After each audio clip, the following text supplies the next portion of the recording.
Hi, I'm Dr. Robert Siegel. I am the Program Director for Cancer Services at Bon Secours St. Francis Hospital in Greenville, South Carolina. I chose to become a doctor largely because it was a science that interested me, and I considered myself a people person. Perhaps the more telling question is why I chose to become an oncologist. And that was a much more difficult decision for me.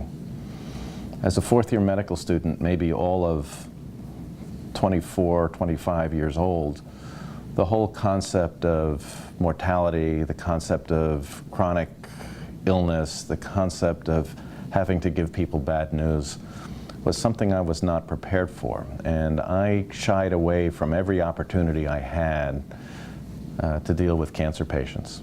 When I became an intern, and I didn't have the choice of which patients I would see on any particular day, I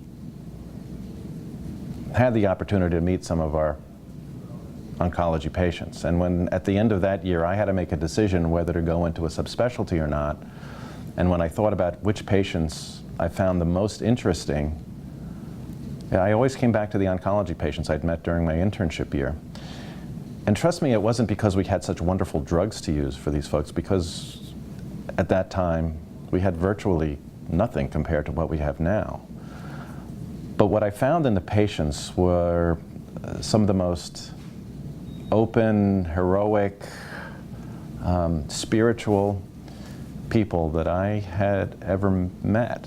And the opportunity to deal with these folks for the rest of my career and help them, it's been a learning experience for me as to how to be a human being. There's something about getting a diagnosis of cancer that sort of strips away all of the phoniness that we sometimes put on in our day-to-day lives. And cancer patients are very, very real in that respect. And it has been both my honor and privilege to do this for the past 25 years.